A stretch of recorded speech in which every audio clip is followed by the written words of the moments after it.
तो आज एक कहानी सुनते हैं।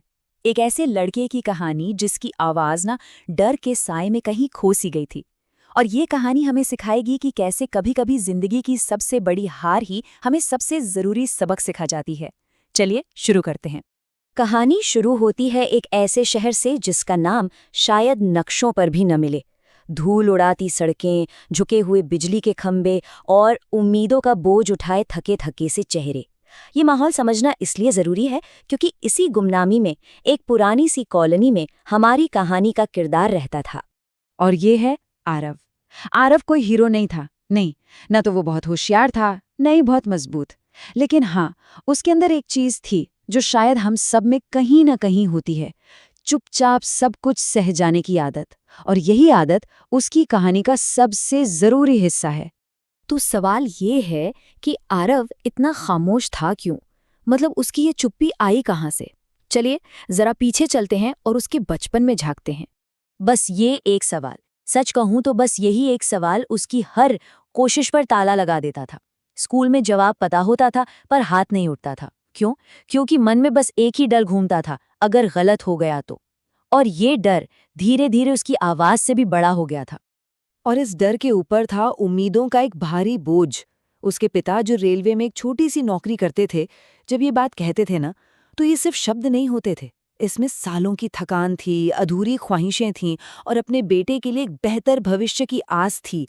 और ये बोझ आरव की खामोशी को और गहरा करता चला गया। कॉलेज खत्म हुआ, अब बारी थी असल दुनिया का सामना करने की। नौकरी की तलाश शुरू हुई और इसके साथ ही शुरू हुआ हार का वो सिलसिला जिसने आरव को पूरी तरह से हिलाकर रख दिया। ये ना एक चक्रव्यूह जैसा था। पहला इंटरव्यू, सवाल आसान थे पर आवाज गले में ही अटक गई। फिर दूसरा, तीसरा, चौथा, हर बार वही होता। दिमाग में शब्द तो थे पर उन्हें बाहर निकालने की हिम्मत नहीं थी। और नतीजा भी हमेशा एक ही होता था। We regret to inform you. ये कुछ शब्द किसी भी सपने को तोड़ने के लिए काफी हैं। हर इंटरव्यू के बाद यही ईमेल आता और हर बार आरव थोड़ा और टूट जाता। ये सिर्फ एक नौकरी का रिजेक्शन नहीं था, ये उसके डर की जीत थी। लेकिन कहते हैं ना कि इंसान सबसे ज्यादा मजबूत तब बनता है जब वो पूरी तरह टूट चुका होता है। ऐसी ही एक रात अंधेरे में आरव का सामना खुद से हुआ। जरा सोचिए, रात का वक्त, बिजली नहीं है, कमरा पूरा अंधेरे में डूबा है और मोमबत्ती की हल्की सी रोशनी में कोई आईने में अपनी ही परछाई को देखकर बस एक सवाल पूछ रहा है, तू डरता क्यों है? उस रात आईना तो खामोश था, पर यह सवाल आरव के अंदर गूंजता रहा। और उस सवाल के बाद ये एहसास हुआ, एक ऐसा सच जिसने उसे अंदर तक झकझोर कर रख दिया, कि अगर वो अपनी जगह के लिए नहीं बोलेगा तो कोई और उसकी जगह ले लेगा। दुनिया कभी खाली जगह नहीं छोड़ती। इस एहसास के कुछ ही दिन बाद एक और झटका लगा। उसके पता की नौकरी चली गई। घर में एक अजीब सा भारी सन्नाटा पसर गया और उस सन्नाटे में आरव को साफ साफ समझ आ गया था कि अब चुप रहना कोई ऑप्शन नहीं है, अब कुछ करना ही होगा। बदलाव की शुरुआत हमेशा बड़ी नहीं होती, अक्सर वो बहुत छोटी, यहाँ तक कि थोड़ी अजीब सी होती है। आरव की शुरुआत भी कुछ ऐसी ही थी। कोई पब्लिक स्पीकिंग कोर्स नहीं, कोई बड़ी तैयारी नहीं, बस रोज सुबह उठकर दीवार के सामने 2 मिनट तक जोर जोर से बोलना, कुछ भी जो मन में आए।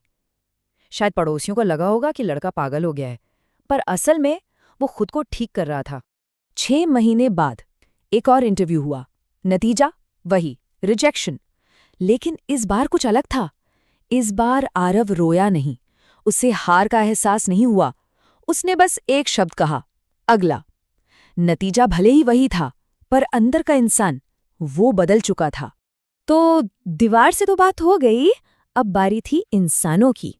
और ये मौका उसे तब मिला जब उसने इसकी उम्मीद भी नहीं की थी। अपनी ही कॉलोनी में बच्चों का एक छोटा सा कार्यक्रम था, उसे वहां बोलने का मौका मिला। और उसने क्या कहा? कोई बड़ी बड़ी ज्ञान की बातें नहीं, बस अपने अनुभव का सच, कि डर आपको रोकता नहीं है, वो आपको अंदर से छोटा महसूस कराता है। और पहली बार लोगों ने तालियां बजाईं। उसकी आवाज किसी के दिल तक पहुंच गई थी। इस छोटे से अनुभव से मिली हिम्मत ने उसे एक नया कदम उठाने के लिए उकसाया। उसने एक YouTube चैनल शुरू किया और नाम रखा धीरे धीरे। ये नाम ही उसकी पूरी कहानी थी, है ना? बदलाव रातों रात नहीं आता, वो धीरे धीरे ही होता है। तो क्या वो रातों रात स्टार बन गया?